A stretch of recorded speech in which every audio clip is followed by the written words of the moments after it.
Good day, ladies and gentlemen. You're all very welcome to this Saturday's alternative technical presentation of the CNPS. We hold these as frequently as we can on Saturdays at around this time, which is 1500 hours UTC, and you can make adjustments for wherever you are on the globe. I personally am hosting these every fortnight. So today is one of my sessions, if you like, and we're delighted to have James Keene talking to us today. Actually, James has very kindly offered to speak at this time, which is very close to Christmas, and indeed also just after the turn of the year, which is very much appreciated because it's frequently difficult to get speakers who are willing to speak during the holiday period. So we're delighted that we were able to keep things going over this period, courtesy of Jim's kind offers. Now, today actually it's rather interesting in that as far as I can see, and he'll give more detail now presently, but as far as I can see, Jim's thesis is that the quantum mechanics system is not restricted to the minuscule and is actually all-embracing. And maybe that has some negative implications for general relativity and so on, which is claimed to operate on the macroscopic level. And one of the admitted problems in modern physics is a lack of being able to bring these two together, or maybe that they're contradictory in some way. Quantum mechanics on the one hand and general relativity on the other side, the microscopic and the macroscopic. But I think Jim is going to endeavor to perform an analysis which would lead one to think that there may be an integrated theory based on quantum mechanics and so on. Let me see. So just reading that out, I tried to put it in my own words, but first principles and discoveries, for example, quanta aggregation in baryogenesis, suggest quantum mechanics may account for all gravitational effects from single nucleon particles to astronomical objects. So as I say, from the minuscule to the macroscopic. One can almost see the wizards responsible for the GRACE satellites boondoggle, the gravity measurement, leaving the sinking general relativity ship. So that's very good. So I'm Ian Cowan. I'm based in Dublin, Ireland, which is, we don't have a very extreme climate, but it's rather miserable at the moment. Now, Jim is based in Dominica, or Dominica, sort of Spanish and French pronunciation. He's laughing there, I can see. I just did a very quick search to see, and I said, don't mix it up with the Dominican Republic, something altogether different. But we're all talking about Caribbean islands and, West Indies and so on. So he's in a more salubrious clime than I am. And he's obviously, will be very positive about that. So, without further ado, now just to summarize again, you probably know this already, but we look at sort of we have 2 hours, and we're fixed with that. We normally like the speaker to occupy at least an hour, so that gives a 50-50 mix between discussion and initial lecture. But the speaker is free to go on for longer if he wants. Some people want to speak for an hour and a half. Others finish after 50 minutes. We leave that up to Jim. But Jim has alerted me to the fact that he does have some visual aids, which I think he'll be going through initially, maybe to give you some background to set the scene for what we'll be talking about over the next 2 hours. And there's a video as well, which he'll endeavor to show. And we've got a backup. I'm the backup if there's any problem at his end. He was also suggesting that there's a very slight possibility, I think it's vanishingly small, but it's not zero, that there will be a blackout. And I'm not sure if that's because of the Dominican system, or we're getting blackouts all over the world. It doesn't matter. So let's hope that doesn't happen. So I'm going to bring myself down. I'm going to bring, I'll bring Jim up first. So there you are, Jim. I hope I haven't traduced any of what you're going to say or said anything inaccurate. I'll hand over to you now, and if you have any problems at all showing the visual aids, Oh, obviously okay. just I'm going to try to share my screen. okay. I'll bring myself down. I'll bring myself Let's up see. if there's any hiccup. Share screen. Screen sharing is easiest. Screen Yeah, I'll sharing take myself up workspace with because it may be some the audio. slides. You told me you have those locally. Share screen. Let's see. Application, your entire screen. Audio. Okay, here I'm seeing on the choose what to share with StreamYard. I have your entire screen, and it also says down at the bottom of this little window is share your system audio. So there we go. Share. Yeah. But I'd like to see your slides up before I maybe disappear. Yeah. Okay. Now I'm clicking share and nothing is happening.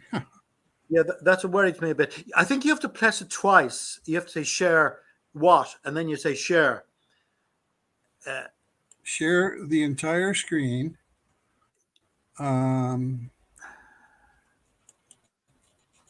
Maybe I can't do it with the audio on. Let's see. There is another thing No, that which I doesn't make found any useful. difference. I said share Oh, maybe oh, slide. oh, I have to click the entire screen. Oh, okay. Okay, Yeah. here we go.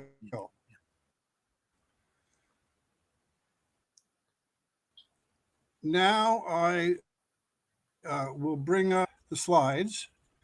And let's see, view slideshow. I think you're getting there. Here we go. You see that? No. Oh, wait a minute. Assumption. I have to bring it up. Funnily enough, it brings the window. So I'm going to bring it up now. It's up there. Is that all right? Okay, very, very good. Thank you, You should Ian. have control, even though I had to bring it up. Well, you'll have Just to ask check. somebody else because all I see is my own screen, my own full screen. Do you not? All I see is the quantum gravity mechanisms background slide. Yeah. Well, now, unfortunately, maybe I'm going to have to. No, my arrows don't work. I think you have control of bringing them on or not. Well, I assume I'm that's the first slide. StreamYard is sharing your screen and audio. It says that at the bottom of the screen. Okay. But if you use your down arrows, can you move on to the next slide? Yes. So you have control. I can. So I'm going to disappear now. I'm going to bring myself down, I ask people maybe to maximize their own screens because the way we're doing Thank it you, here. Ian. That's a good point. Yeah. Maximize your screens, folks. The bottom right-hand corner, if you just hover over that, you'll get a little dotted square. Just click on that. Okay, and if you need me, I'll come back. Just call. Okay, and chime in at any time. Thank you. Today's topic is quantum gravity mechanisms. For those of you who may not have some background on binary mechanics, which is actually what I call full complete quantum mechanics, not the partial incomplete quantum mechanics that those of you who have studied the subject know about. So in order to start, I have a few slides here on background information. Now, the assumption or implicit postulate that space and time are continuous has failed. Dad, why can't physicists explain how things work? Well, son, we believe that space and time are continuous. That's my little funny meme. I would go so further, I would go a bit further and say that not only does the theory that space and time are continuous, which permeates all of physics and, in fact, all of the CNPS discussions, except stuff that I'm presenting, and Franklin, who has mentioned a few words in favor of quantization of things. But I would go so far as to say that not only there's difficulty in physicists explaining how things work, but they will never be able to explain how things work if they cling to this assumption that space and time are continuous. Thus, and alternatives are needed. Now, one alternative, so if the above assumption, my first point, or implicit postulate that space and time are continuous has failed, well, we need some alternatives, don't we, in order to get a fresh start to explain some unexplained things in physics, like how things move. What is the mechanism of motion? For example, Newtonian mechanics discusses a lot describing motion, but that's only the first step in science to describe something. Physics is about the mechanisms of how the motion that Newtonian mechanics describes actually occurs. Okay, so if we accept that there's some real problems with this postulate that space and time are continuous, we want to look for some alternatives. Now, one alternative that I've considered considers full quantization of space, time, and energy, known as binary mechanics. Okay, in this case, if we can quantize energy expressed in kilograms, which is convertible to electron volts if you want, here as M, L for the unit quantized unit of length, and T for the quantized unit of time.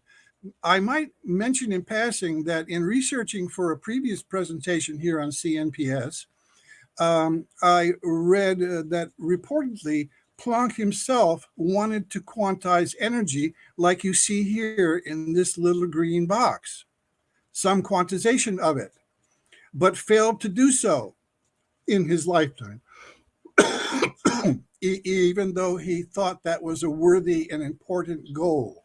What he did come up with, of course, is down below here in the red box, you can see Planck's constant H, which is energy times time, which is so-called action constant, and is not explicitly a pure quantization of energy. So he wanted to do that, and I found that very interesting. So that I'm not the first one who wanted to quantize, energy and length and time. Okay. Now, what we have here is the certain so-called fundamental constants, which are really unexplained observations, such as electron mass. Excuse me. Why is it the measured value that it has? Same thing with the speed of light. Why isn't that the vacuum speed of light, let's say, 10 times slower, or 10 times faster than what it's measured to be? Same with Planck's constant. It's a measured, observed value, but unexplained as to why it has the particular value that it does have. Now, and the same thing with electric charge, an intrinsic electron magnetic moment. Now, what was done here was we took these unexplained constants and reverse engineered how they could be derived from the three, what I call primary constants for energy, length, and time. And that's how we assigned particular values. If you're going to have an alternative postulate, remember, we're talking about alternatives here. Maybe the alternative I'm presenting is not the fully correct one. Who knows? But at least it's an alternative to the a failing idea or postulate that our theory that space and time are continuous. And so that by the reverse engineering, if this diagram is examined in greater detail, one can reverse engineer these unexplained values, measured values, and come up with values for the length, time, and energy quanta. So that's where these numbers come from. And you notice that they are not even remotely close to the so-called Planck length in time and so forth, and mass, which are sort of fictional values. They're as unexplained as the so-called primary, so-called fundamental constants on which they are based. C, the gravitational constant, and, and Planck's constant, H. So that if we postulate that energy, length, and time are quantized, it follows logically that there must be some value that we could assign for the fundamental primary length and the fundamental primary time and energy. Okay, so this alternative led to mathematical definition of system state and its time development. Now, in any theory in physics, there's only two things you got to do. Define what the system state is at time zero and how it develops over time as time moves along. That's all you need. Two things: system state and time development rules, without any reference to or input from so-called fundamental constants, C, H, E, alpha, electron mass, etc. So here, excuse me, with full quantization and these values, here are the basic equations defining the system state. There's 6 equations.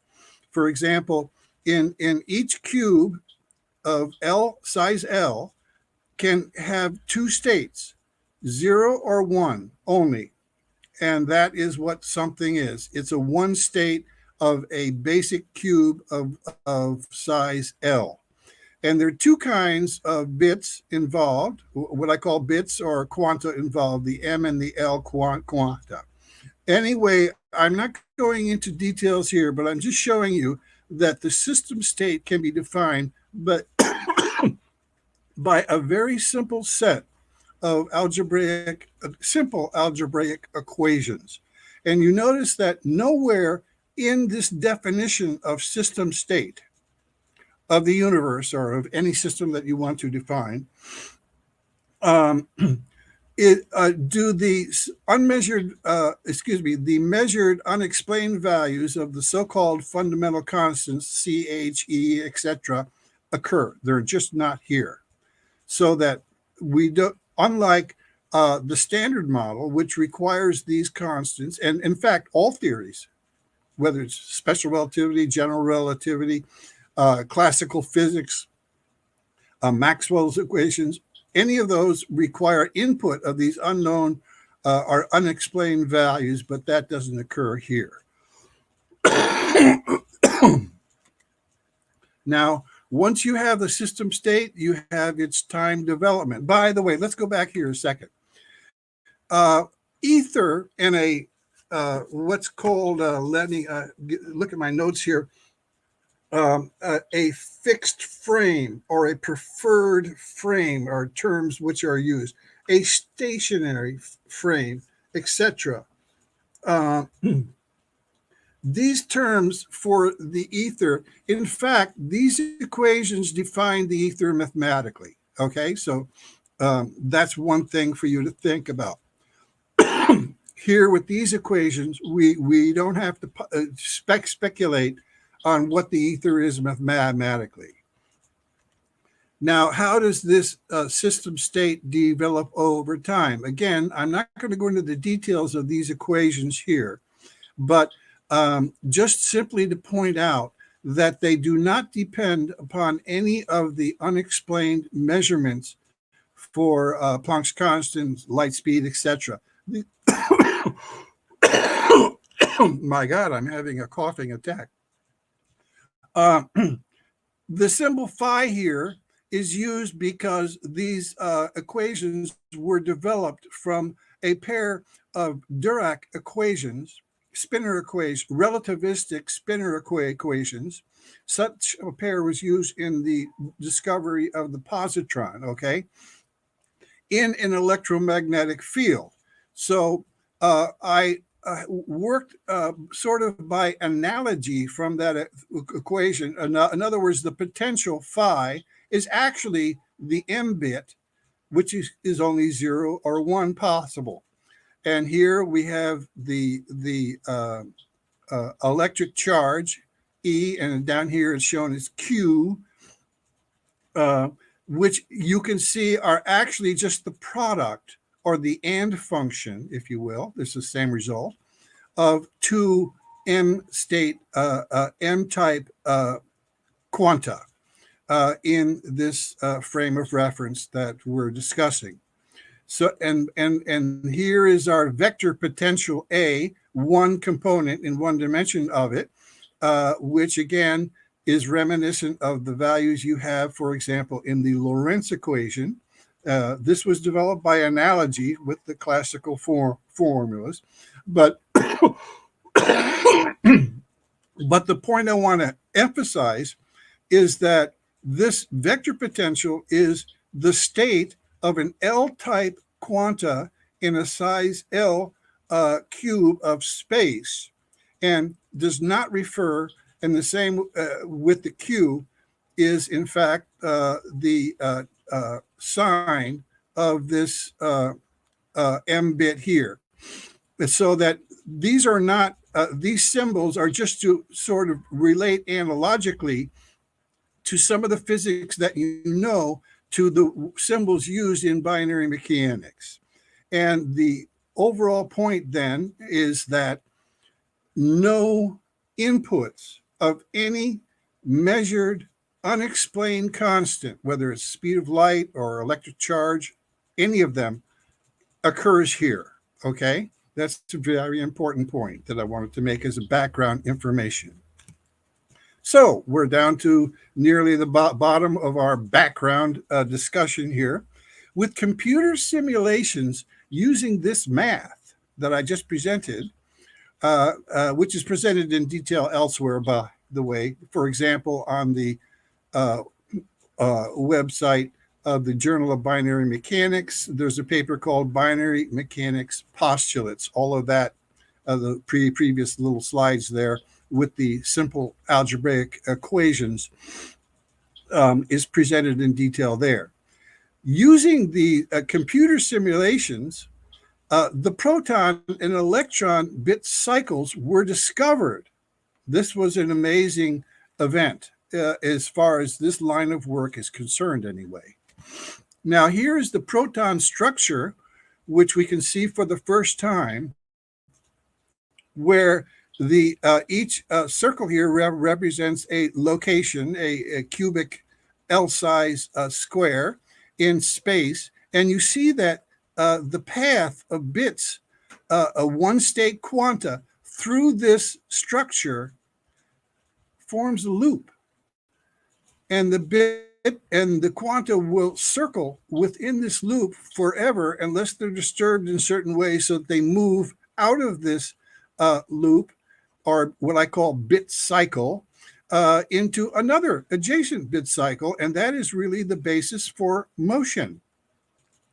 Here's an example of what I call spot units, with the M represented by a circle and a triangle representing the L-type location.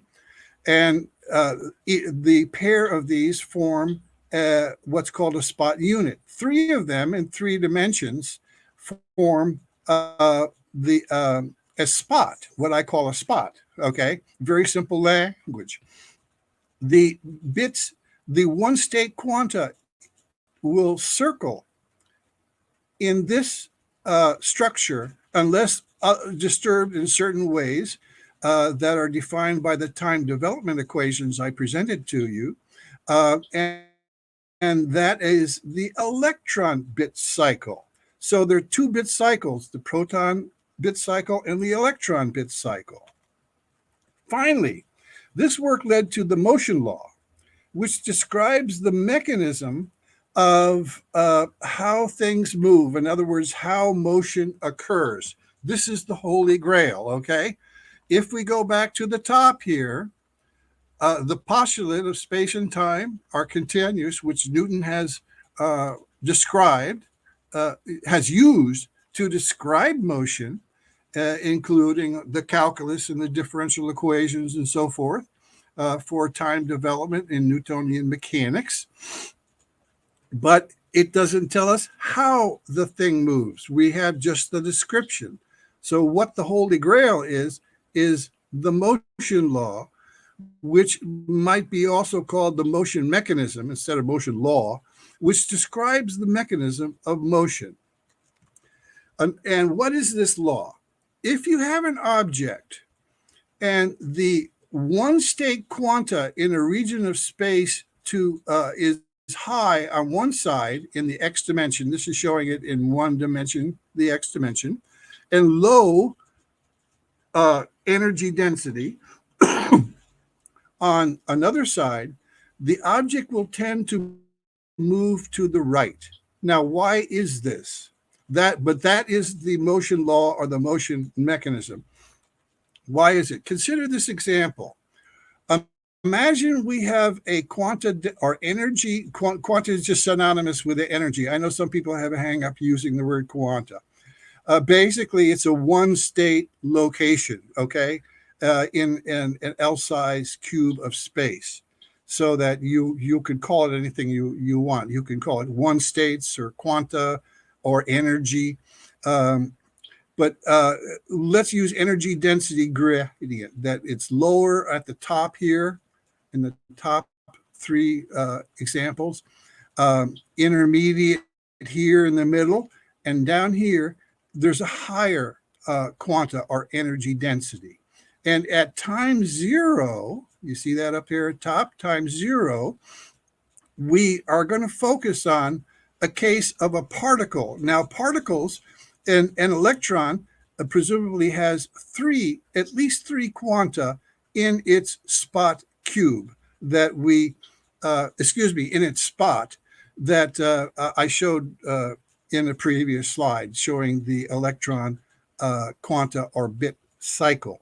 So here we have an electron. Now, where is it more likely to move? If one of these one states moves to the top, we still don't get a particle here because we'd only have two of the three and not all three. But however, if it moves in the direction of the greater energy density down below here in the middle at time equals zero, it is likely to form another electron particle. In other words, what we're saying is the electron particle moves one quanta at a time, one unit of energy at a time.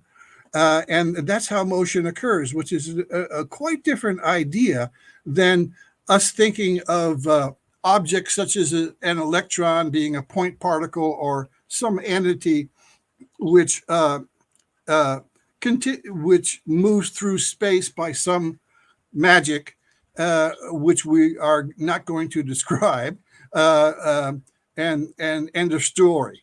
What we have here is a case where at time equals one over here, if there's an equal probability that a quanta would go to the top or to the bottom, it's more likely we're going to see the position of the electron at time equals one at the bottom. I hope that's clear, because this diagram here is the whole key to it.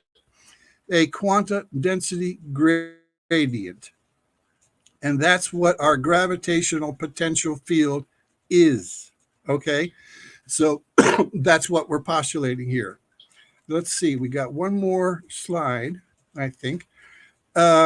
Let's say we're weighing an object, X on a scale, and here's the scale. There might, we can imagine, as far as we can see, it's resting on the scale, and there's no space between the scale and the object, but there's actually some electrostatic repulsion between the object above and the scale below, which is shown by a gap here, just for illustrative purposes.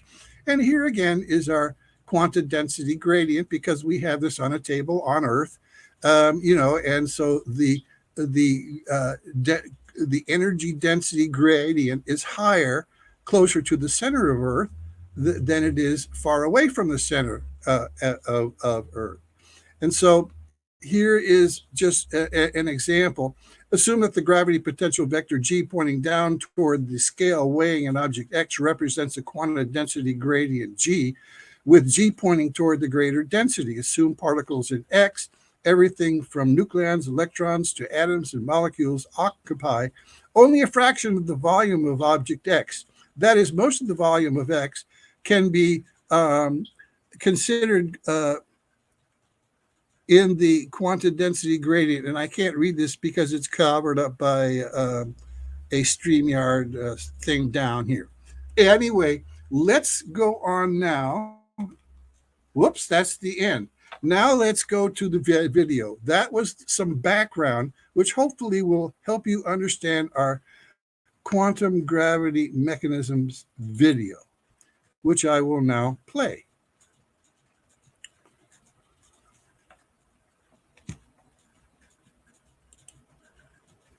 Let's see here.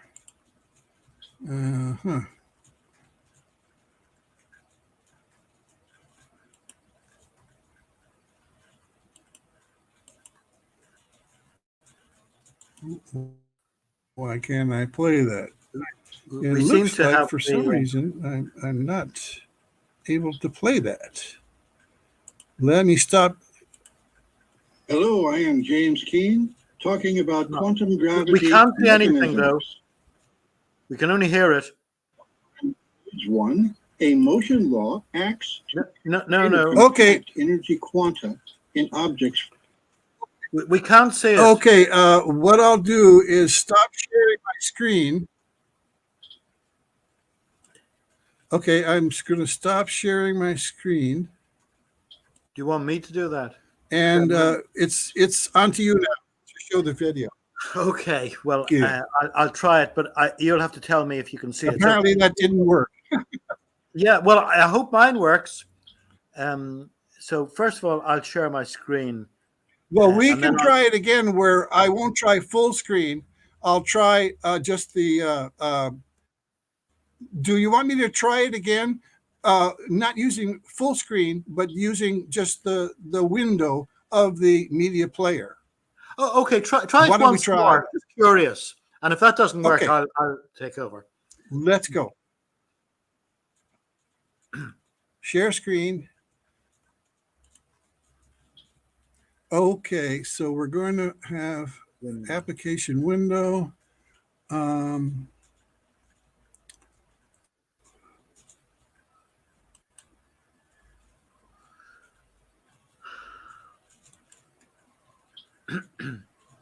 Application window. It's not showing. No. Oh boy, it's not showing that. Press it a second time. It's not showing.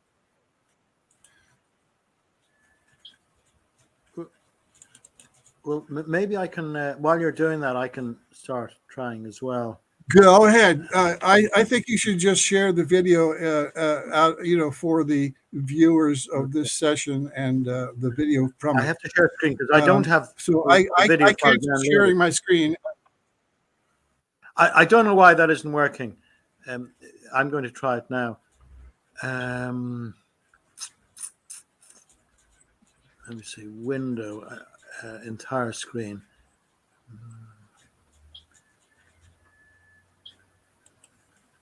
Well,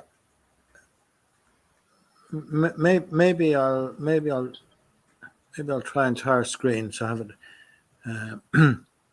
it. Also share system audio.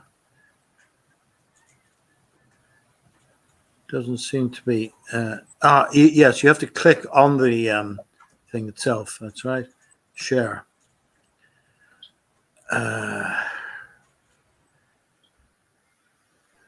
Yeah. So everybody should There you see. go. A mess. Now let me see. Can I bring up the video, which I have here?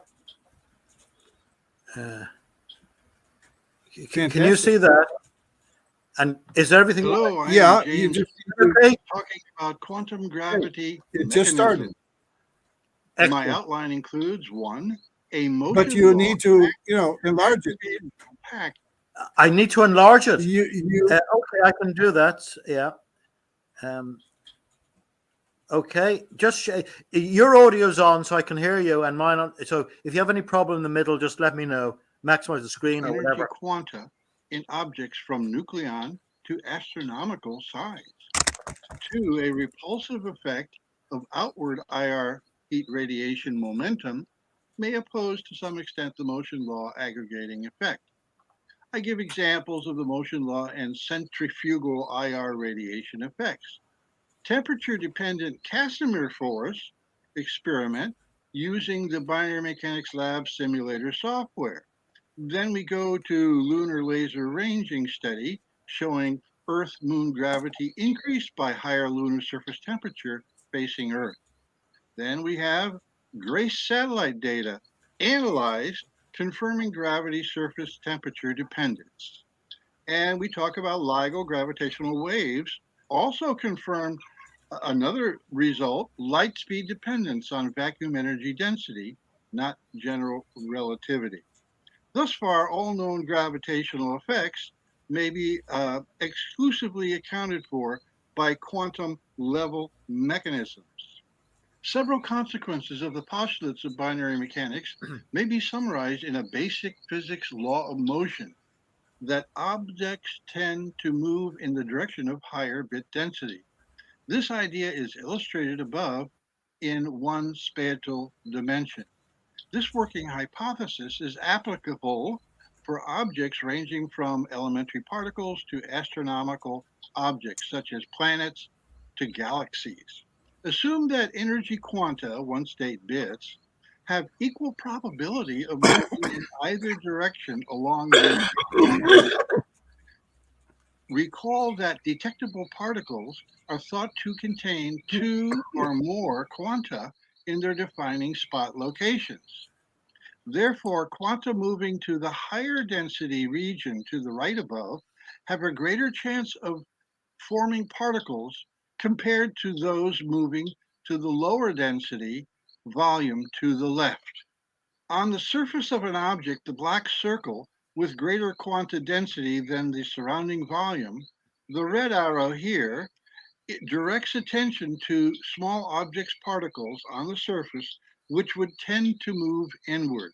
This effect occurs at every point on the surface of the greater density object. At temperature greater than 0 Kelvin, infrared radiation directed outward toward the object's surface carries momentum, pushing material toward the surface, shown by the arrows in every place here. A repulsive effect opposing the inward motion law aggregation. Thus, balance between inward motion law aggregation and outward IR radiation momentum determines, to a large extent, object size. IR radiation from a heated object delivers momentum away from the heated object to other objects, causing a repulsive effect. Dmitriev showed that heating an object reduced its measured weight in milligrams. Here is the period of heating. The heating turned off and the effect is decreasing, the decrease in mass. Two mechanisms balanced in Earth inner layers, perhaps. One, motion law aggregates compacts each layer with respect to material in surrounding lower density volume. 2, the radiation from higher temperature inner layer delivers momentum to lower temperature material in surrounding lower density layer. The layer formation reflects opposing effects of centripetal motion law, attraction, and repulsion from momentum of the outward radiation. Here's an example in 2 dimensions with altitude equal to quanta density. With the motion law, inertial motion follows geodesic paths, the red lines and arrows here, toward greater quanta density without need to postulate space-time curvature and to believe in miracles. With general relativity, religion is mixed with science, with the miracle of infinite number of infinitely small, quote, inertial motion guidance devices, close quote, in any arbitrary volume. General relativity requires belief in miracles. One does not simply postulate an infinite number of infinitely small things in any arbitrary volume without calling it a miracle. General relativity requires an infinitely small inertial motion guidance device at every point in curved space-time, a miracle unacceptable even in theology schools. Let's think about a 0 Kelvin or close to 0 Kelvin object where there's no or almost no IR radiation coming from it. Even in that case, that object will move toward another object at greater than 0 Kelvin, emitting IR radiation. Why? Because the surface closest to the radiating object will have a higher bit density than other surfaces. Therefore, the arrow shows the direction of motion due to the motion law. Let's consider a case where both objects are emitting radiation, such as Earth and Moon. And here we have the case again, where between the 2 objects is where the bit density is greatest. And the motion law states that objects tend to move toward greater bit density. In particular, for the object on the left, we see it has a greater density here than away from the other object. The same here on this side. Therefore, this object will move to the left. Here we show both spheres at temperature greater than 0 Kelvin again, the 2 objects with greater quanta density than their surrounding volumes. If object temperature is greater than 0 Kelvin, radiated thermal energy will increase quanta density most at the nearest surface of the other objects. Therefore, each object will tend to move toward the other. This motion will be opposed by the momentum of incoming quanta. Quanta from here will oppose the rightward motion of this object.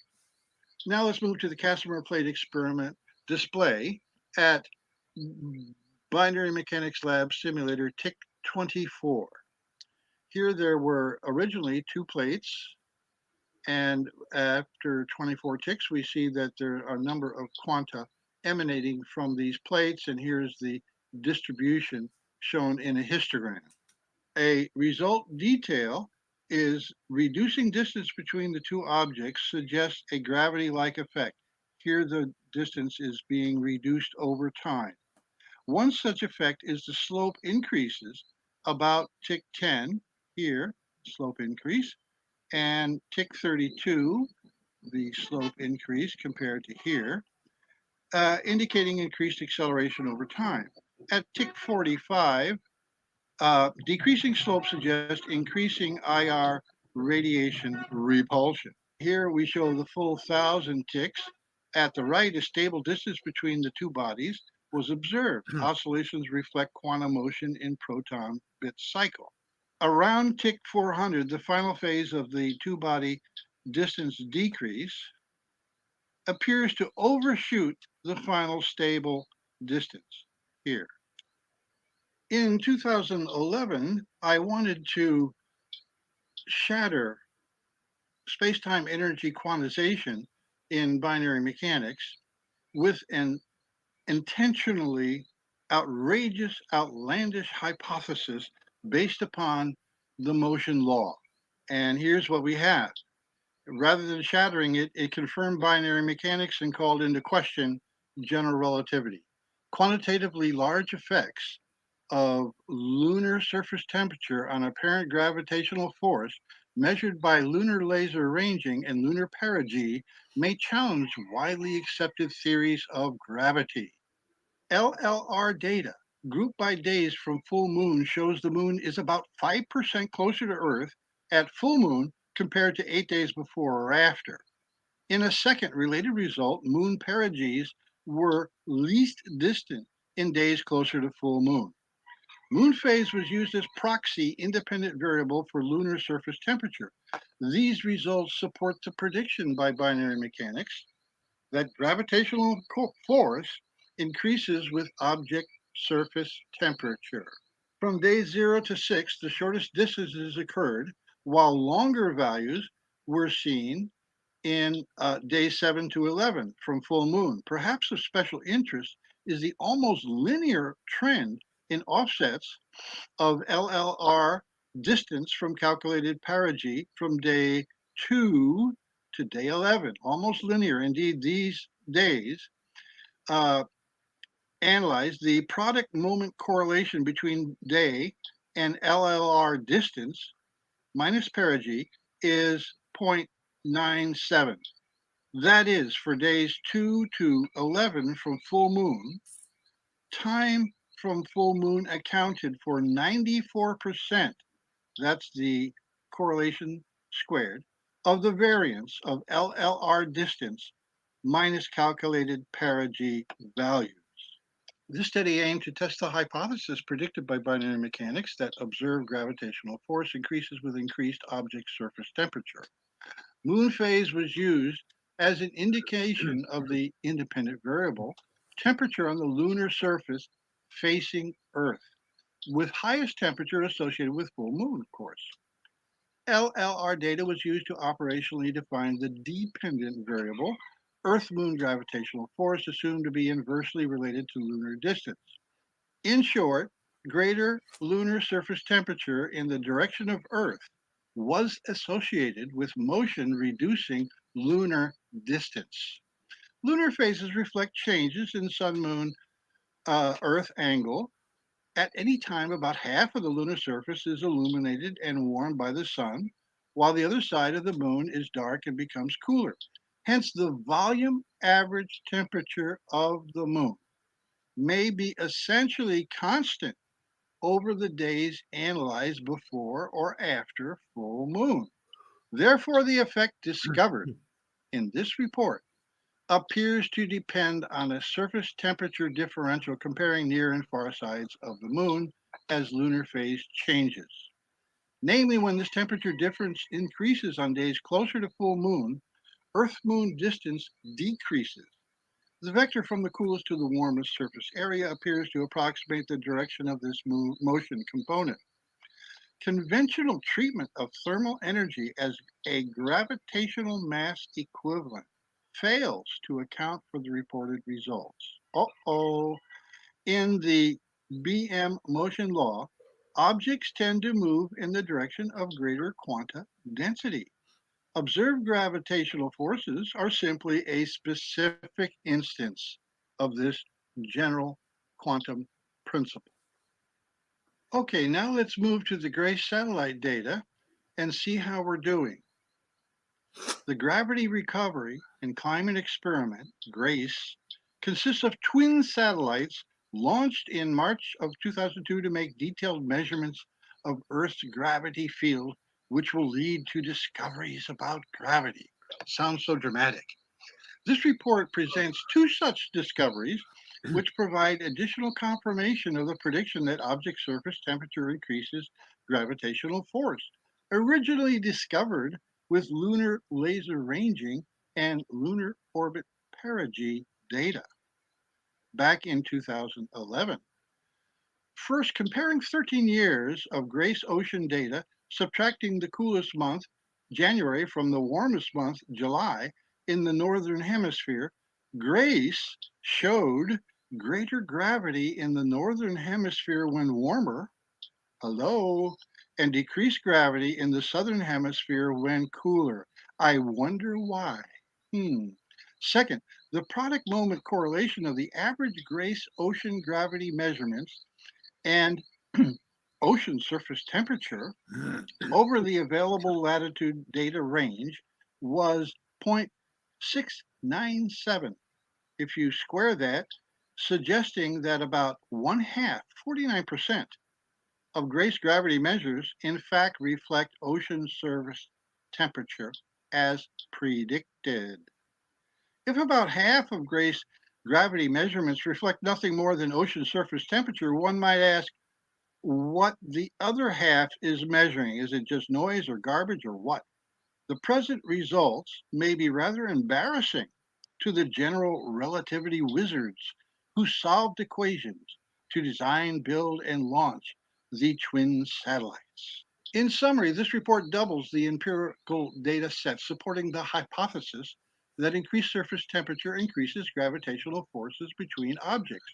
We have one, lunar laser raging, two, the lunar orbit perigee, three, and in this report, seasonal temperature during Grace gravity ocean measurements, and four, the correlation with the ocean surface temperature measured by an independent source indicated here. The hypothesis originated from a law of motion based upon binary mechanics fundamentals. One consequence is that physics may now have its first credible model of how gravity-like effects work, namely that all else equal, objects tend to move in the direction of greater one-state bit density, and the gravitational attraction effect between pairs of objects is caused by the fact that bit density between the objects will be greater than in any other direction. This is sort of obvious, I would think. Surface temperature enters the picture since it relates to the amount of one-state bits an object will radiate from its surface, affecting bit density between the objects. Einstein was correct to assert that gravity was not a primary force, in agreement with binary mechanics. Ironically, perhaps the majority of physicists currently ignore where Einstein was right, gravity not a primary force. Fortunately, where Einstein endowed mass with miraculous ability to curve space-time can be easily fixed. Thank goodness. That is, inertial motion tends to proceed in the direction of greatest quanta density based on relatively simple underlying physical mechanisms of motion. Now let's talk about the LIGO gravity wave mechanism. A gravity wave observed at LIGO may provide experimental confirmation of two major results of binary mechanics. First, that objects tend to move toward regions of higher vacuum energy density. And secondly, light speed in vacuum decreases at reduced vacuum energy density. This paper outlines how the binary mechanic model of gravitational effects and the landmark light speed discovery may fully account for the LIGO gravitational wave data. Let's look at the LIGO gravitational wave mechanism and detection. According to general relativity, the physical mechanism is undefinable. Why? The physical mechanism of gravitational waves is undefinable with continuous space-time math, which requires the impossible, namely infinitely small space-time curvature devices. However, with binary mechanics, the physical mechanism is that involves vacuum energy density fluctuations. As far as detection goes, the interferometer arm length change is thought to occur according to general relativity. In binary mechanics, we believe what is actually happening is that density changes alter light speed. The LIGO story emphasizes an important theme, namely, focus on reported methods and data, since theories of the principal investigators may be relevant or irrelevant. Here is the basic Michelson interferometer. A laser sends a beam which goes to two mirrors, is split and goes to two mirrors and comes back to a detector, and light speed changes are detected as a coherence change at the photodetector shown down here. According to binary mechanics, if vacuum energy density increases in one arm, light speed increases. And if vacuum energy density decreases in one arm, light speed decreases slightly, which would result in your coherence change at the photodetector. So as a gravity wave comes on in some direction here, affecting the two arms differentially, we're going to see energy density changes, increase or decrease, which could be detectable. Analysis of energy quanta distributions among spatial objects called spots revealed two quantum level phenomena related to gravitation: dispersion and concentration of energy quanta. First, in a lower energy density range, spots with multiple energy quanta dispersed or lost energy, which was distributed to spots with initial lower, even zero energy content. Second, at higher energy density, spots concentrated energy more than expected by random distribution. In brief, quantum analysis of spatial distribution of energy and or mass identify two mechanisms which disperse or concentrate energy probably relevant to gravitational phenomena. A third mechanism, which we've already covered, was the effect of surface temperature on gravitation reported previously. These results further integrate gravity and space-time energy quantization in binary mechanics and support a multi-factor treatment of gravity-related phenomena. Here we show spot energy E observed minus expected over a range of quanta energy densities, starting with absolute vacuum here on up to about 0.4 of absolute maximum energy density. Notice, if energy equals zero in the blue curve here, we have less than expected. Well, what are the alternatives? It means that energy is being dispersed to spots which otherwise would have zero energy in them. Now, look at the purple curve. Here we have energy equals one, greater than expected. This shows concentration of energy. So we have dispersion of energy and concentration of energy, and some other interesting details here for the other energy levels equal 2 and equal 3. Here we show energy dispersion in terms of the standard deviation in the proton and electron bit cycles. And we see that starting at BMLS tick 0, the spread or standard deviation of these, all of these, increases and reaches a stable point rather quickly in about 100 ticks. Here we have baryogenesis, which is nucleons per spot cube. If we start with the randomized state at tick 0 in the simulator, we go up and we get an increase in nucleons, which tends to be stable after several hundred ticks. This would be a showing concentration of energy, because definition of the baryon operationally requires a number of quanta in the right-handed matter d-quark positions in the spot cube in order to be defined as a nucleon or proton or neutron. Quantum gravity mechanisms. Shot in the head stops zombies. The reader may choose between two perspectives. One is the legacy single variable treatments of gravitation, highlighting mass and its energy equivalent in universal gravitation and general relativity, both based on outdated continuous space-time math. For example, positions in real numbers, infinitesimal increments in position or time allowed, and infinities, singularities allowed. Einstein's contribution was probably the best anyone could expect without knowledge of energy space-time quantization. Consider the recent demonstration that proton-nucleon mass is not constant, but instead varies as a function of surrounding energy density. This finding may be the proverbial shot in the head for legacy zombie theories.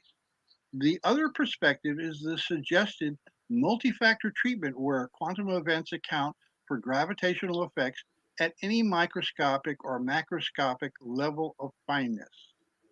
The legacy alternative has been routinely qualified with statements like gravitational effects are too small to be considered at the quantum mechanics level of fineness, close quote, resulting in a perhaps artificial barrier between 20th century quantum mechanic notions and gravity as observed at macroscopic levels. With space-time energy quantization in 21st century physics, this gap or barrier between quantum and macroscopic effects may be eliminated with further development of the suggested multi-factor approach to gravity. We don't knock Einstein here. Einstein, in fact, is exonerated. He did the best he could without knowledge of space-time energy quantization. Don't pile on to Einstein. What else could he do at that point in time?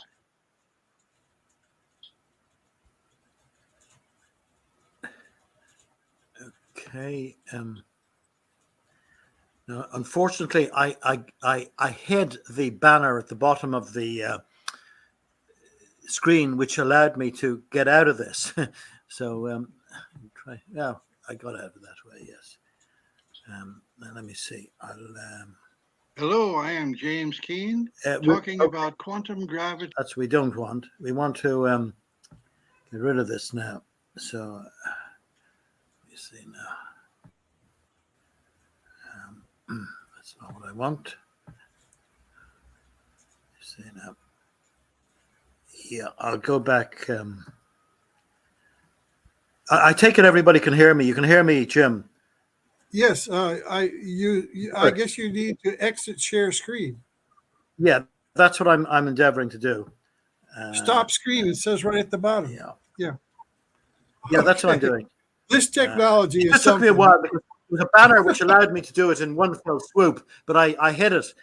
So when you and I were little boys, none of this technology existed. So, we're doing great, to try and absorb it all. Yes, quite so. I assume we're back now, are we? We're yes, you're back to your own screen. I'm seeing you. I'm seeing you fine. Okay. Well, I'm going to bring myself down and allow you to continue and complete whatever you wish to do. Well, that's basically it. Perhaps I might make a few more comments. Now, there's all of the studies that I presented, some involving other people's data as well as my own work in computer simulations.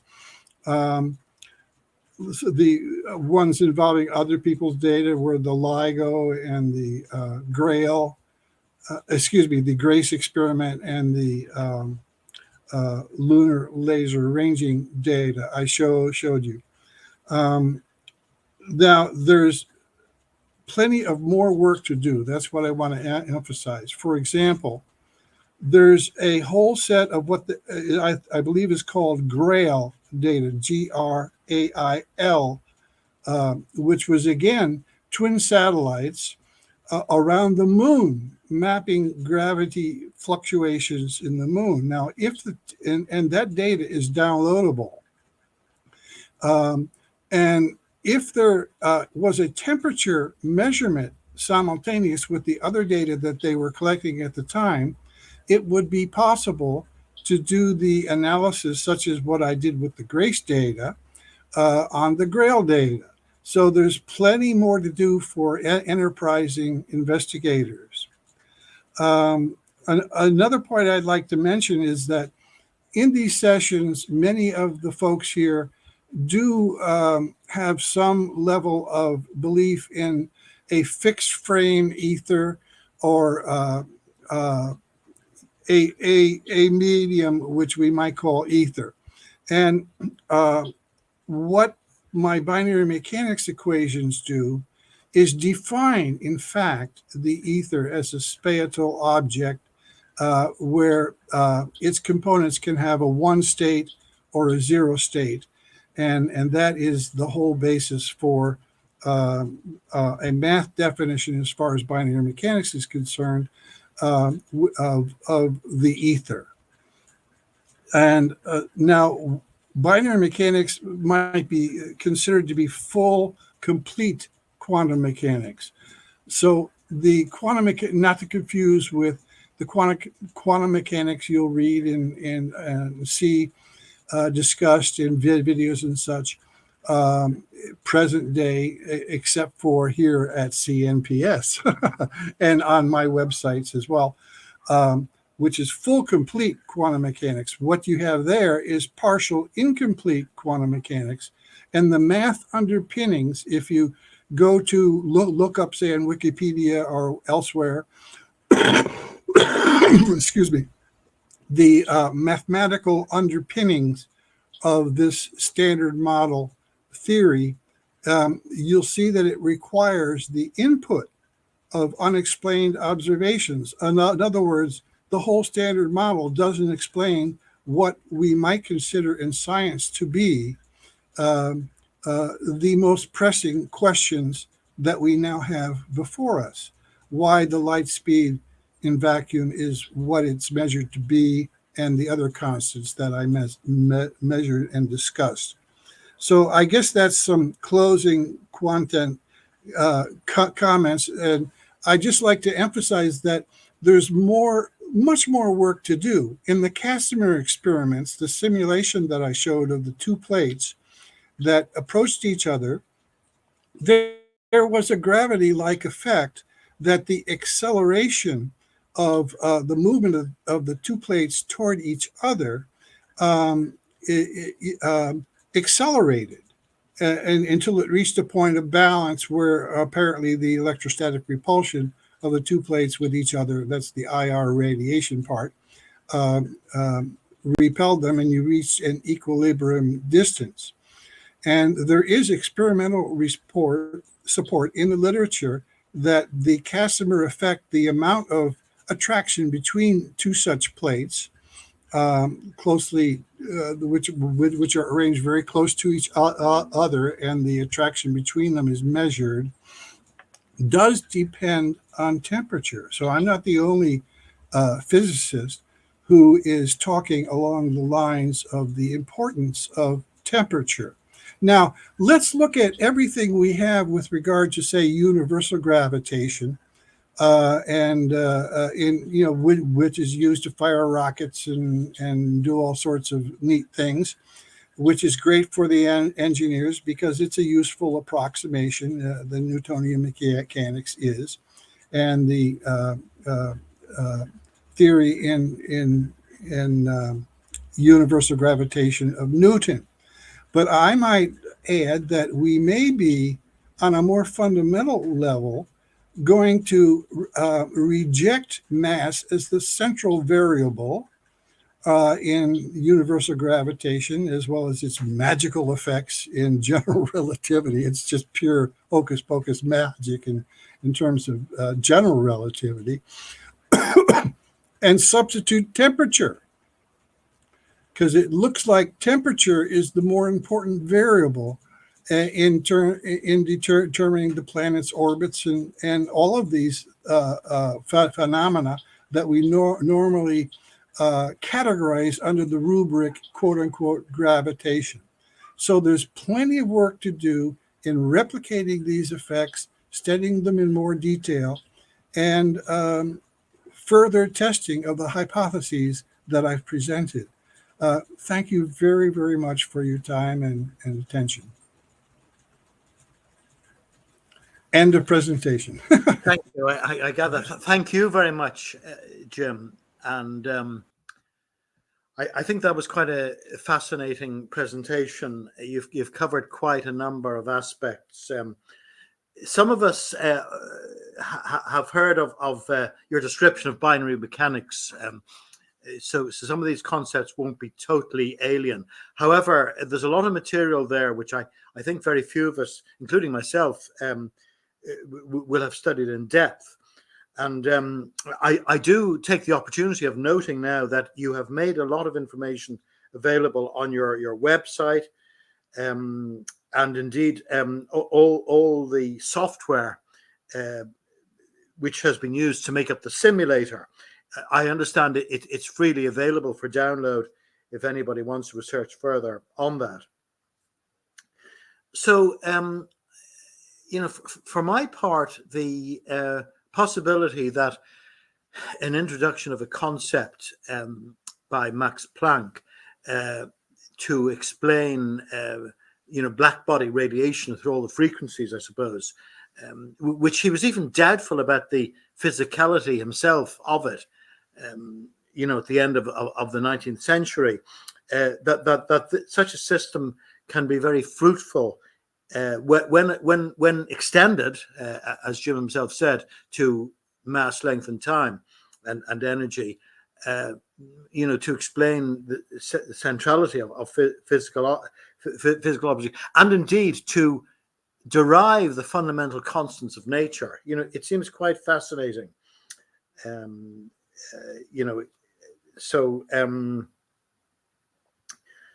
With regard to the lunar ranging and so on,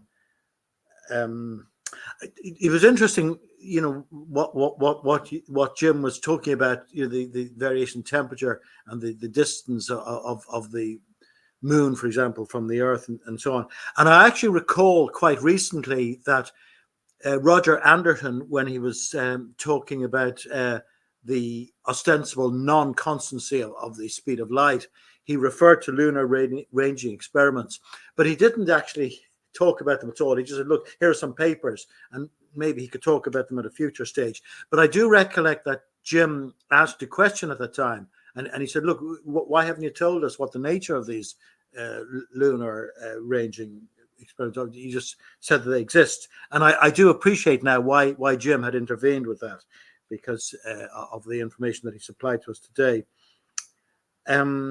Just maybe one or two further observations, and maybe one brief question before I hand over to everybody else. One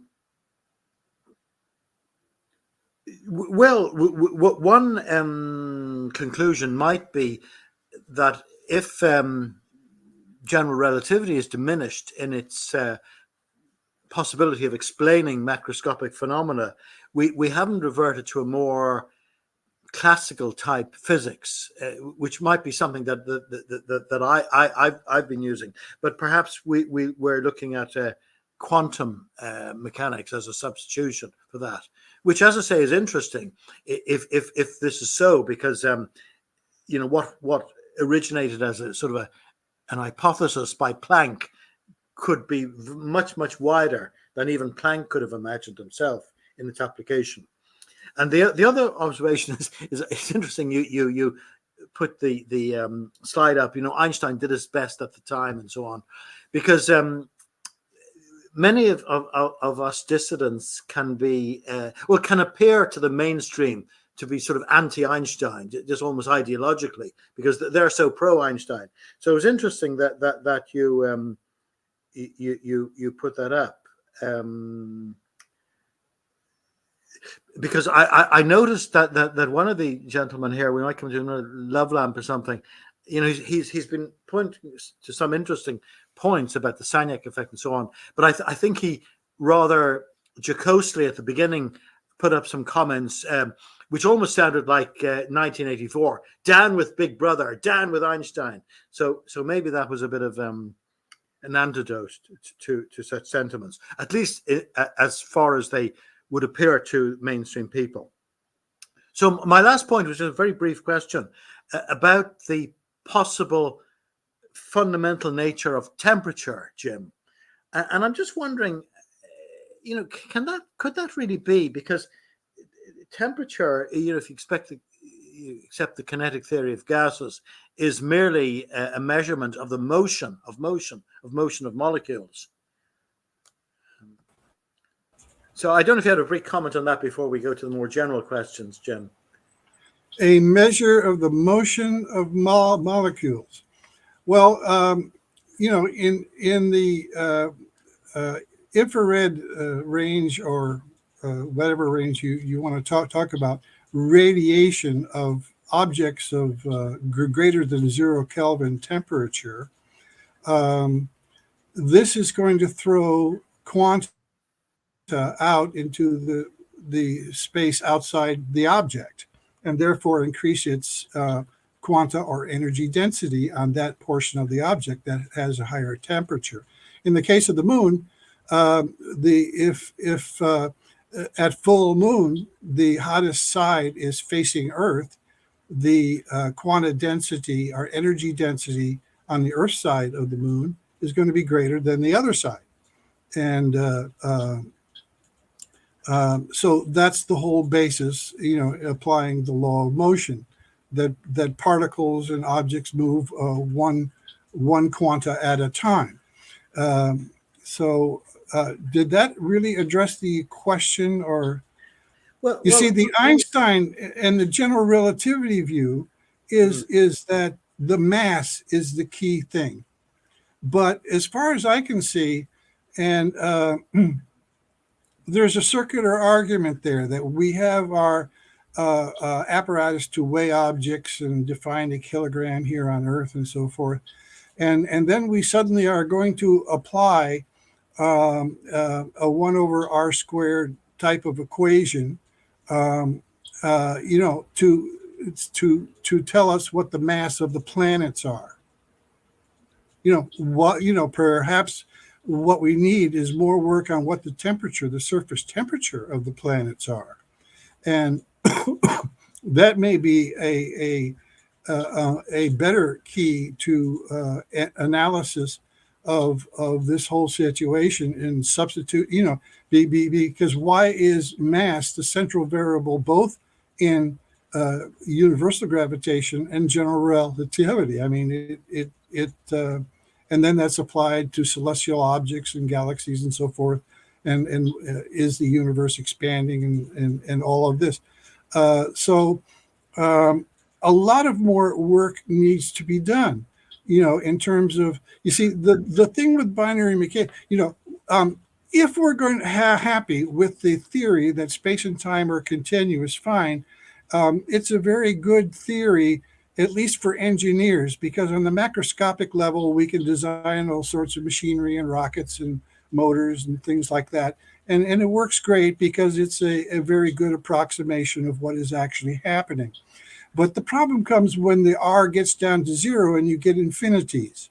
So that we know that this idea of continuous space-time, as far as physicists are concerned, the engineers don't care, because we don't have R equals zero anywhere when we're building a motor or other devices or a rocket.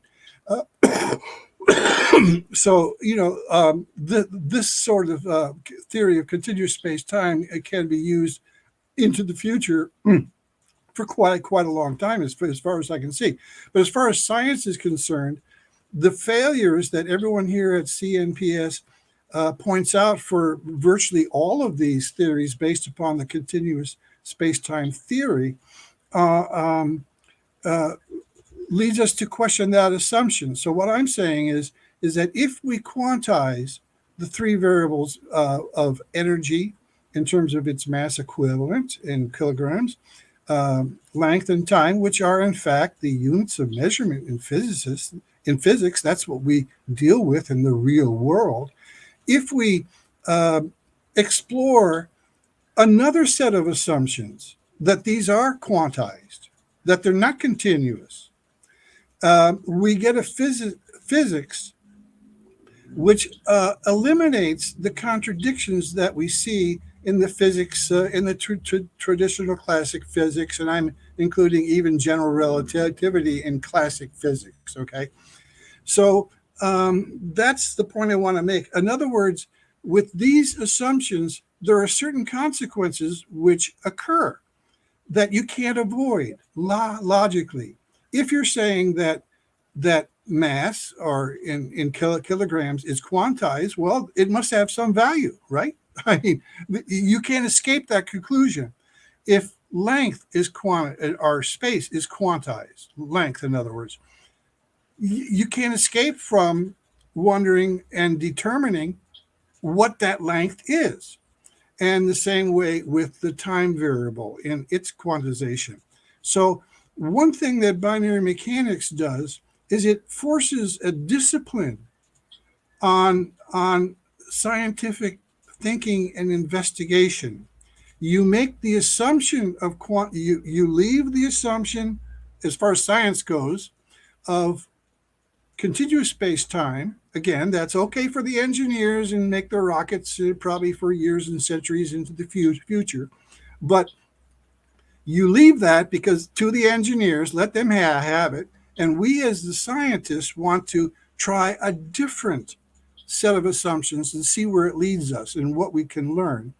And my work with the quantization of space-time and energy, the energy part fulfilling a dream that Planck had but never attained, may lead in that direction. And one thing is I want to emphasize to everybody is that it brings in a discipline. You can't just say anything if you assume that space, time, and energy are quantized. There must be certain particular values for those three variables of mass, length, and time. There must be certain consequences that cannot be avoided. And that's why I came up with this idea that of the temperature relevance in the lunar laser ranging and in terms of the motion, because the motion law is unescapable logically if we find that particles require a minimum number of quanta at a particular location of adjacent cubes of space, then the motion law that I presented follows logically.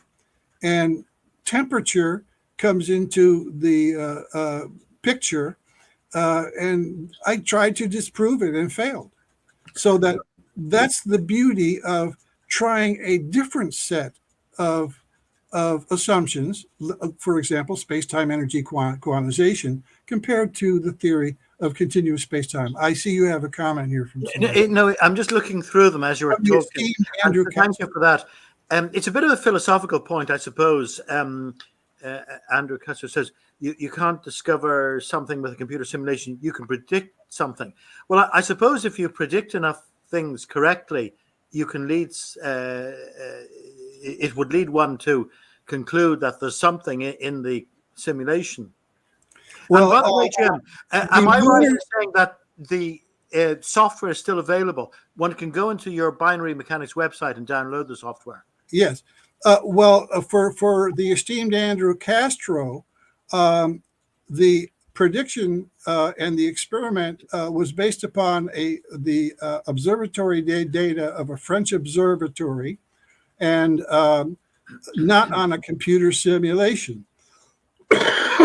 The computer simulations that I showed are intended to check whether certain hypotheses are consistent with other known facts in physics, which would verify or perhaps throw into question the assumptions of binary mechanics that space, time, and energy are quantized for starters, along with the system state and time development laws that I presented. Briefly, I mean, you have to go and read the paper Binary Mechanics Postulates to get the full story on those details. So Castro's question is taken care of. The simulations were not, what was the word he used? It's off the screen now, proving something? Trying to prove reality or something. Yeah, it was based upon other people's data, French observatory. And again, this data exists for American observatories and observatories at other nations as well. And so anybody that wants to use that other observatory data to confirm or not confirm my results with regard to the effective surface temperature on so-called gravitational effects. In other words, the whole area of gravity and gravitational effects is really a potpourri of different phenomena which somehow wind up under a single rubric. It's actually a variety of phenomena. Right. And for my part, I would say, if I may say so, that you have demonstrated a laudable propensity to wish to find any holes in your own ideas. Exactly. In fact, you've tried to Download prove the it wrong. software and prove I'm wrong. Yeah, quite I so. would love it. Yeah, which I find very laudable. Mind you, Andrew has come back a bit again, just very brief. He says he'd probably bet that if James were to write down the equations of motion for anything he described, they would be continuous. Well, they're not. Read the paper, Andrew. Binary mechanics postulates. So that's on your website. That takes care of that. Yeah, that's one of them. Okay. I'm just asking maybe people, and I was going to say, I think Roger maybe and somebody else is signaling. I was going to say, if you'd give me a few more minutes to go through the comments, and then if anybody wishes to come in, just signal. So Roger, I have you. If you give me a few minutes before bringing you up, I'll give you plenty of time. Then we have half an hour left. So just see.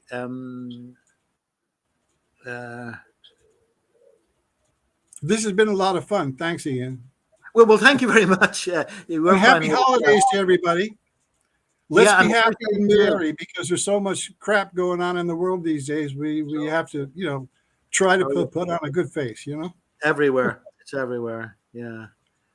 I mean, I sort of suggested at the beginning of the talk in introducing you that you lived in an idyllic location. Well, I'm sure it is. Yes, idyllic. It is.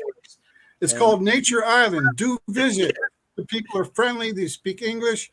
It's a great place. Dominic. And you have parrots on your, coat of arms and on your flag and so on. Oh, yeah. You see them flying around, man. Yeah, right. Must take a holiday out there sometime. Let's just see, can we go through most of these? I'm more than halfway through them. And I'm only picking out ones that I think, because some of them are just talking between each other. But if any of you wish to, we may have had a moment of enlightenment for our esteemed Andrew Castro, because he was thinking that hidden in the binary mechanics postulates is the theory of continuous space-time. No, it's not. It's entirely binary. Right. Leon? I have noticed, if I may make the observation, that Andrew is one of the small number of people here who are always criticizing, and they have a right to do so, and I'm delighted they do so, criticizing our alternative views of physics, and maybe a bit more defensive of the mainstream. I hope I'm not doing you an injustice, Andrew, but I think you have a lot of professional experience, as far as I remember from some of the other comments. Well, today may be his wake-up call. Maybe. I think Kev, who's actually a resident in the southwest of Ireland, but I don't think he's Irish, is another person who gives some information which might appear to be contrary to some of the ideas that we frequently express at this forum. Okay. Question has put a lot of comments in. But he's actually left, so there's probably not much point in going into more detail. Let me see. I'm just asking the people in the green room just to bear with me. There will be time. Just give me another 5 minutes. Okay. So you say people are laughing? No, it's when you said it was great fun. I said it's a holiday season. Let's laugh. Yeah, exactly. There's enough crying. The laughing policeman. I remember as a young boy going out to the seaside. I don't know if you heard any of that. And there was a laughing policeman. Ha ho ho ho ho. We probably need more of that today. Okay, they're talking about the ether. Then it's another thing. You mentioned Michelson Morley briefly, so they've come back to that. You didn't talk about Sagnac. So some of them were talking about Sagnac here. Yeah, ether again.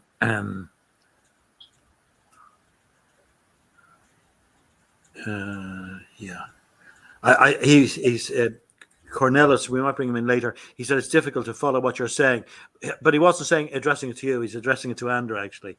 So I don't want to burden you with that sort of question. Yeah, you see, question has gone. He said James is using much terminology that he's unfamiliar with. So I think one of the ways is maybe to go into the binary mechanics site and see what your definitions are and so on, because you won't find a lot of this in textbooks. Is that fair enough? Yep. Okay. Right, we're nearly at the end now.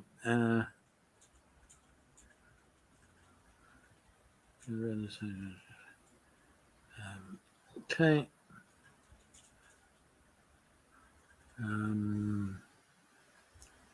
The basic idea, though, all the terminology aside, is that space is structured according to binary mechanics.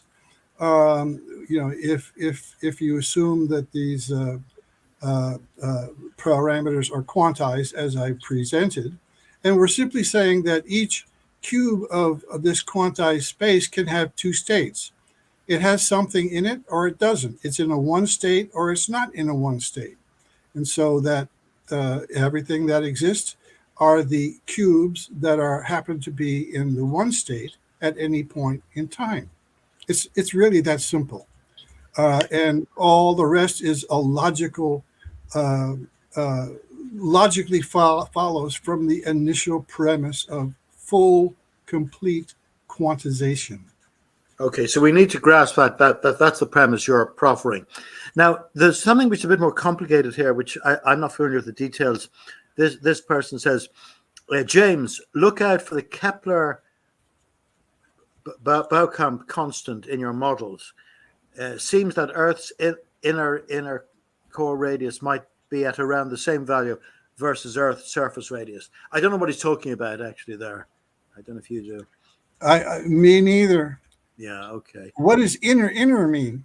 Yeah, I think that's a misprint. I imagine it is. So perhaps if we had more time, we could maybe do a bit of research on the internet and see whether there's anything in what he's saying. He's welcome to come back if he wishes. But okay. Let's see. Now, but by the way, there are a number of people in the green room, and like Vladimir, for example, doesn't have his camera on at the moment, and he may want to come on in a moment. I see Roger is first, so I'm going to bring him up now. And if anybody else, by the way, has omitted going into the green room and is merely on the media at the moment and wishes to talk, he can come in. But Roger, you're mute at the moment. You're up. Hello there. Hello. Good to see you. Can you hear me? We can. Hi, Roger. Okay. So thank you, James, for the talk. It's all yours. From my perspective, I suppose that going on to the issue of quantizations is a bit of diversion, and I would like to just talk about it from the classical context of Einstein's relativity. And the trouble with Einstein's relativity, it keeps moving on a bit, and so things keep getting added to it. So I think really you are misrepresenting Einstein's relativity as it now is in what you're talking about. So starting with, I couldn't see those papers you're referring to, the lunar ranging papers. It was too small on my screen. I couldn't really see what was going on there. And it might be that those sort of things are what I read about, which are disputed. So you might be referring to things which are talked about in former Einstein's relativity context, which is being disputed. But moving on, when you talk about things like vacuum energy density decreasing, that causes light speed decreasing. I think what you're referring to really is gravity having an effect on light speed. And in a paper by Einstein, 1911, he seems to be admitting that. And that, the trouble with Einstein is problems of trying to understand what he means. and it ends up with the light speed. There's lots of different types of light speed they start talking about. There's a sort of thing called local light speed, and two-way light speed and one-way light speed, and lots of other light speeds. And I was trying to deal with the problem of what does light speed mean. So if you're saying that light speed changes with all the add-on which has now been added to Einstein's relativity by the people who are working on Einstein's relativity and believe in it, you've got this problem of trying to understand what they mean by light speed now because of all these different types of light speed. So that's my sort of statement, and I'm saying, can you explain what's that supposed to mean now, that all these different light speeds?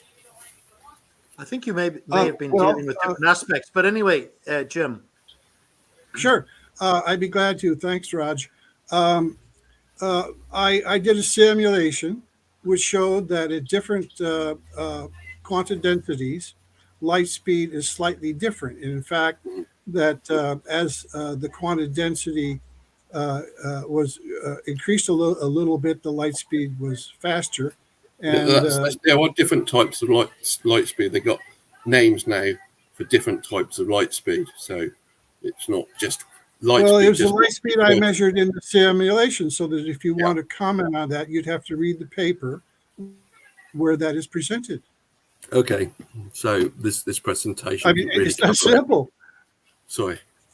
You asked what the origin was of that, and I answered the question. It's that simulation study, which showed that at different quanta densities there was an effect on light speed. It's a small effect, but it's consistent. It forms a curve, which is it goes down as quanta density goes down. But I think what they mean when they talk about light speed constant, what they originally mean is something going wrong with the sound. What they mean is light speed. I'm saying that what I discussed was light speed as presented in that paper.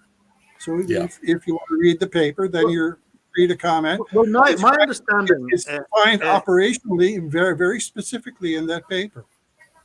My understanding, when we talk about light speed, would be the speed of light or electromagnetic energy in a vacuum when viewed by an observer whose motion is not towards or away from the source. Now, if you accept that just as a provisional explanation, and the reason I added that bit at the end is to take account of views contrary to the mainstream that actually light speed varies. But what other types of light speed were you considering, Roger? Well, they talk about things like local light speed. And so if you got when Einstein put his equation down, he's using a C for light speed, and then he's using a C subscript 0 as another type of light speed. So you've got these equations, and they've got different light speeds in it.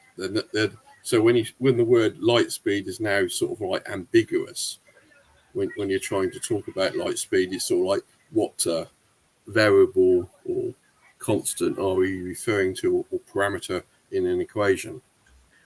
Well, of course, I understand that you consider the whole of Einstein's system and interpretation thereof to be ambiguous. So light speed is just one element of that. Yeah, so light speed is sort of like an ambiguous term unless you're referring to what particular parameter. I think is the correct word. I'm not referring to any of the things you're talking about, Roger. It's that simple. Yes, sir. I'm referring to the measurement of light speed as presented in the simulation study. Okay. Okay. Okay. And I might also add that we throw around the term light speed in vacuum, which is a completely antiquated concept. The vacuum has an energy density, which is the number of quanta per unit of one state locations per unit volume. Yeah, I think they're talking about an idealized by case. Any means at all. I think they're talking about an idealized case. So you've got an idealized light speed in vacuum, and that's when these, I suppose, Yeah, but see, the vacuum energy density wouldn't have an effect. So you'd have the idealized light speed where there's no vacuum energy effect on it, and then there would be a light speed, another variable, say c subscript 1, and so how would that affect c? I think they usually mean as distinct from flowing or transmitting through a medium with a refractive index. Yeah, that's another thing. It's kind of like, is it to do with light speed varying in different mediums? Okay. Anyway, thank you. Cheers. Okay, thank you very much, Roger. But I'll just point out, there's no, thank you very much. And I hope I didn't make too much of a song and dance about the minor thing about you're referring to lunar ranging in another context really altogether. Yeah. And Jim asked me a question. We can see what was behind his ideas. I was trying to point out the light speed is now is a confusion concept. It's not properly defined anymore. Well, for my part, that precisely is the problem with the theory of continuous space-time. All of that confusion that you talk about. Yeah, but and that's why we can reject that theory and move on to the full quantization that I presented as an alternative, where none of these issues are even issues anymore. I don't see this quantization effect too much. If you say you've got a distance d, and that's an object moving, and it's described by v equals t, d equals vt. Well, the numbers you put in it are just continuous numbers, the real numbers. So you do just deal with continuous maths. You don't have to bother with going by discrete. I mean, that's just another problem put on top of it. It's not there. Everything is binary in the postulate. The equation everybody uses from quantization of space-time and energy and the system state. Yeah. And the time development. You just use okay. Email me and read the papers and show me where you think that it's not quantized. In fact, I don't see the reason for quantization. Yeah, but you haven't read the papers. Yeah, but I don't see the reason for. I think you're a bit at cross purposes there. You know, you're looking at different things, and I mean, for my part, I've no particular view on this. It may be useful to look. It's even quasi-philosophical, actually. You know, depending upon which system you wish to adopt. And the light business. I mean, I have actually analyzed lunar ranging with regard to the speed at which light is received by an observer, depending upon the motion of planets, the relative motion of planets, say Moon in this case. And I've looked at the evidence, and it's part of what I said before, but I feel that this in itself proves that light speed is not constant. But anyway, it's another subject in a way. If you go back to Einstein's hooray for Ian! I'd like to hear that. If you go back to Einstein's papers, it's very confusing. Well, you've made that point, Roger. Okay. Well, that's definitely hearing from you again. So thank you very much. If Einstein's papers are confusing, it just reinforces the whole premise of today's presentation. Yeah. Well, look at this. I don't wish to divert us, but this person is giving into more details about all this work that's been done to show the planet's inner ball is not of nickel and iron, and he's explaining why. Sorry, I better stop that. The Kepler-Bowen constant or polygon and so on. There's an article in New Scientist and so on. In a way, I'm not quite clear why he's brought it up. Anything is interesting, of course, but we have a limited time available, and this is another matter. He says the radius is limited and so on, and then and he's giving the origin of it. I'm not sure what that is, German as well, and it's the inverse of polygons. So anyway, that's another subject altogether, which perhaps we could come back to at some stage. We're running out of time. We may have a little more time for people in the green room. Okay, Vladimir has made his camera available. Vladimir, good day to you. You're very welcome. Would you like to pose some question or maybe some observation for James's consideration? No, we can't hear you. You're mute. Can't hear you. You'll probably have to unmute yourself. No, can't hear you. You're mute. Yes. It says you're unmuted now, but we still can't hear you. No. Can you hear him, Jim? Nope. No, we can't hear you, Vladimir. We can see you perfectly. Plus, he has a very low contrast image. Yeah, well, that might be the least of our worries, but Vladimir, email me if you can hear me. Can you hear me? Nod yes if you can hear me, Vladimir. Yeah, he can hear us. Email me your question, please. Thank you. Yeah, and I'm maybe James J. Keene at Gmail. James J. Keene, isn't it? No dots at gmail.com. And Vladimir, if it isn't too facile to suggest, when you're logging in the next time, it allows you to test your audio and video. So do that. Make sure you have an audio signal, because unfortunately we haven't been able to hear you today. But by the way, you can hear me, but you can't answer. So maybe I can take the opportunity of being a tad rude by saying that I think Nick was suggesting that you might be willing to give us a talk in the future, but I've heard nothing from you. So maybe if you wish to drop me a line, maybe I think February is the earliest date we can accommodate new people. Maybe the third week of February, but I can't hear you. So.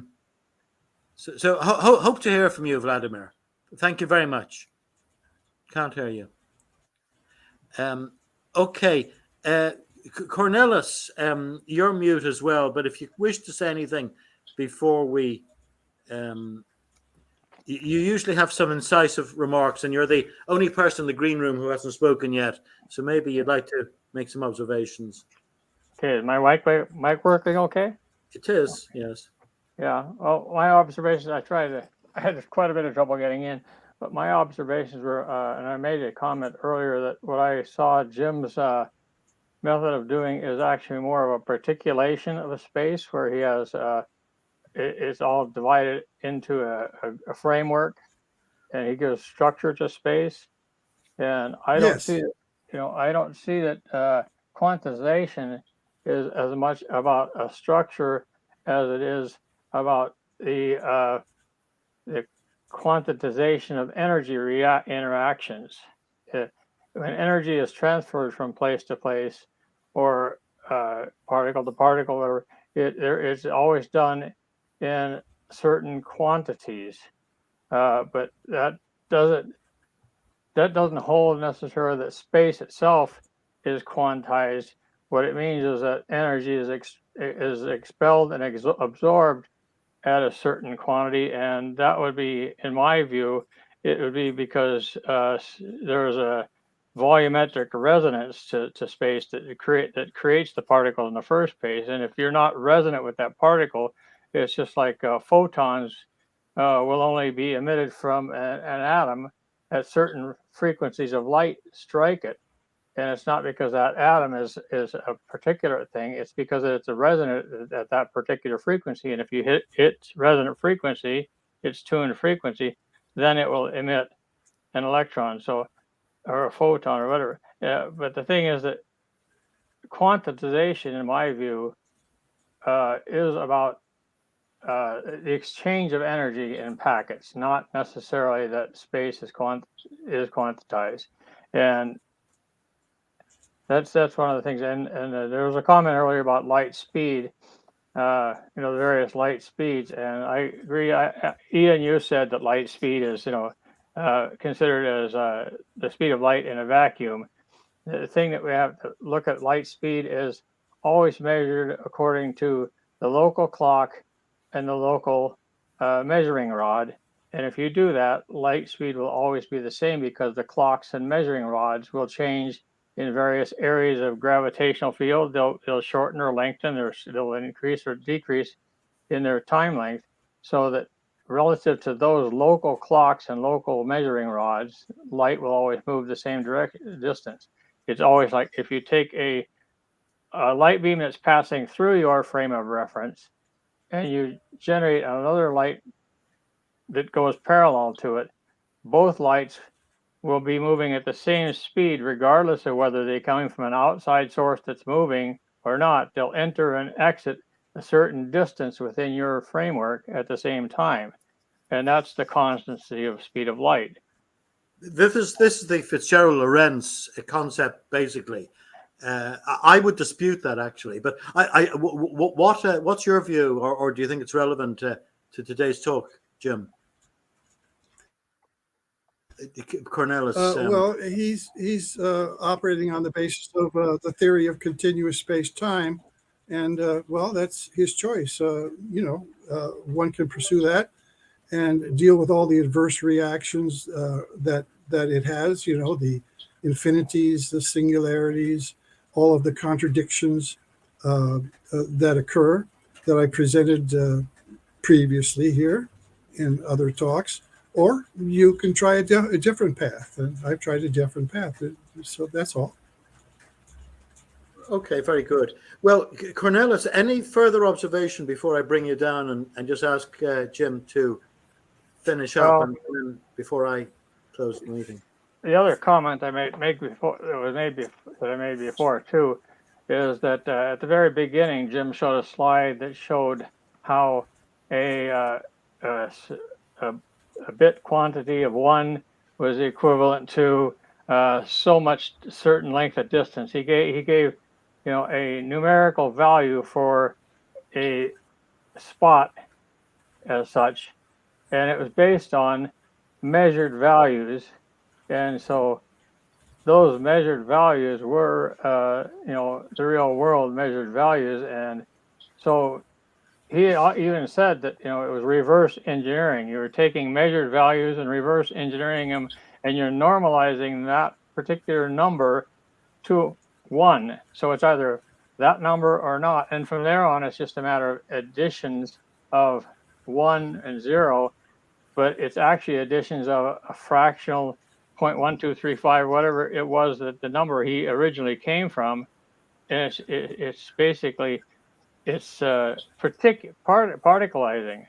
So to say that this derives from nothing, the actual values that we measure, is not a reality, because you're actually deriving your equivalence of 1 is equal to that, and your first table says that.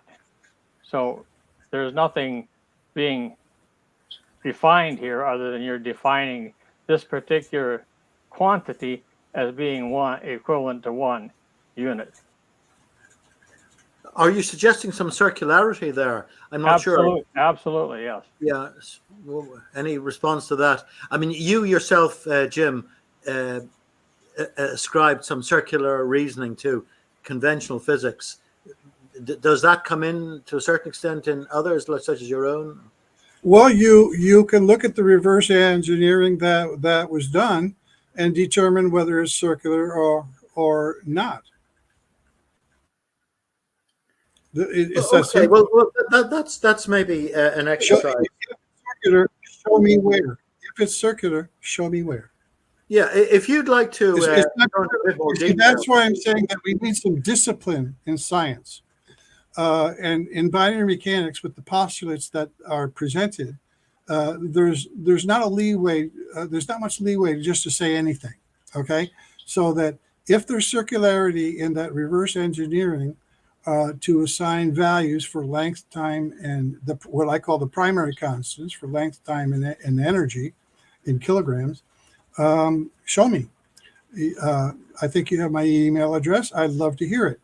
You showed us. Shows that there is circularity. I maintain that there is not circularity. You showed us on your very first slide there's circularity. You transform a number to 1, and you say a certain number of those 1s is equivalent to a certain distance. So it's circular. I don't recall. It's right there in your own slide. I don't recall that statement.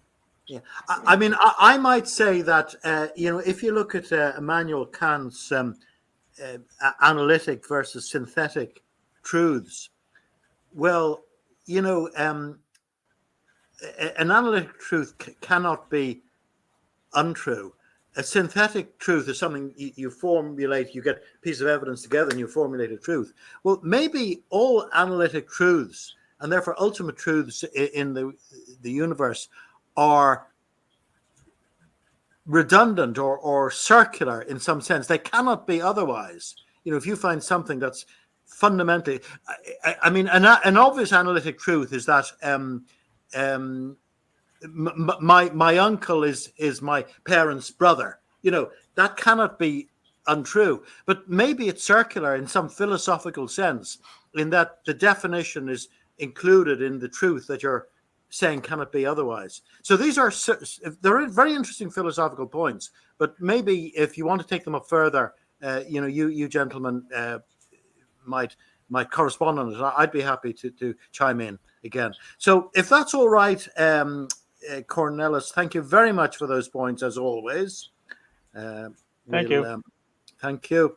And Jim, I'll just give you, we're coming very near the time, a few moments just to say anything good, bad, or indifferent. And then I'll have the host's privilege of just speaking for a minute or two about today's talk and what we can expect for the future.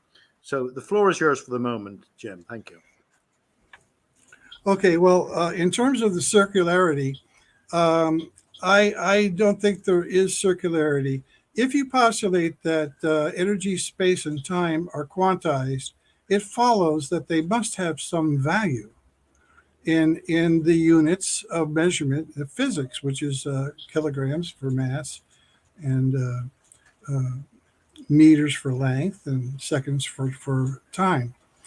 And so I don't see what the circularity is there. You have, if you're going to say these are quantized, the next question is, well, what values do they have? So that's a sample question. The other thing is that I'd like to emphasize is that everyone have a happy holidays, that all of the problems that we've talked about in various theories, which are the children of the master mother theory that space and time are continuous, are failing in one, are defective in one way or another. So you have to start to question the basic assumption of continuous space-time. The resistance of some of the folks here to dropping this concept of continuous space-time shows you the resistance that there is to thinking along another line and trying to pursue a different path and to see how it works out. I submit to you that the data and information I presented today shows that this path can be very productive indeed. Thank you, Ian. End of story. Thank you. Have a happy holidays, everybody.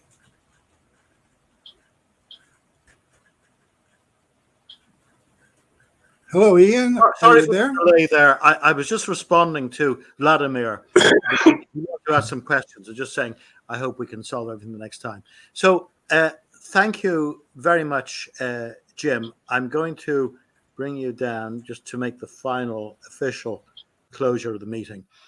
And to do that, I'd like to repeat that the contention that I've been quite amazed with the amount of work and the detail that Jim has been engaged in, and in fact his kindness in making it all available to the public.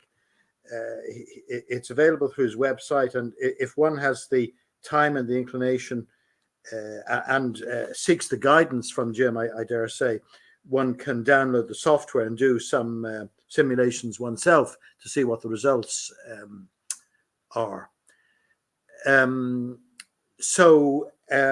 Yes, Vladimir is just saying, can we hear him? No, because he's down anyway.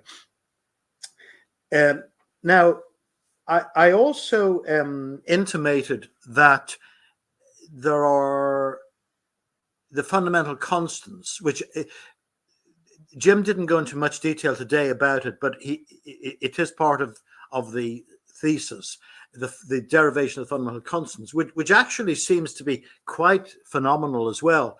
And so here's the treat, that Jim has agreed, as I said earlier, to come back around the holiday period.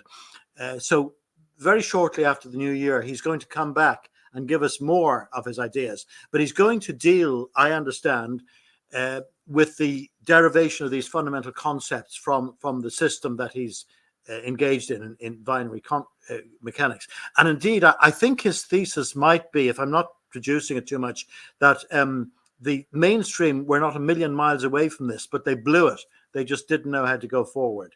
So that'll be a treat for us, and we can critically examine it and analyze it and ask him questions. So on behalf, no, I'm sorry, Vladimir, we're at the end of the talk, so I can't bring you back. There's no time to do that. But if you'd like to stay on, actually, if you'd like to stay on after the meeting is over, we should be able to have a brief word with you. But it devolves upon me now to express our gratitude, our deep gratitude to Jim, who's always quite willing. He's gone into a lot of detail, giving us the digital, the optical slides, and then making sure that the video worked and so on, his own video. And he always does it in good humor, which is very good. He's got a smile, which I think is sort of reflecting to a certain extent the atmosphere in Dominica at the moment. So people like us in the more northern latitudes are more dour and serious and so on. I'd like to echo, Roger said Merry Christmas as well. So I'd like to express my very best wishes, personal wishes, and also, more importantly, on behalf of the CNPS, wishes to all our participants, both through the main, the media, the social media channels, and also through the green room. We didn't have many people in the green room today, but I think that may be because of the holiday period, and I'm hoping that come into January we'll get some of the regulars coming back. The recording, as usual, will be available, so one can look at the recording again. And Jim has indicated that he's open to being pestered again with any questions or comments or oppositions. So thank you very, very much, all of you, for participating.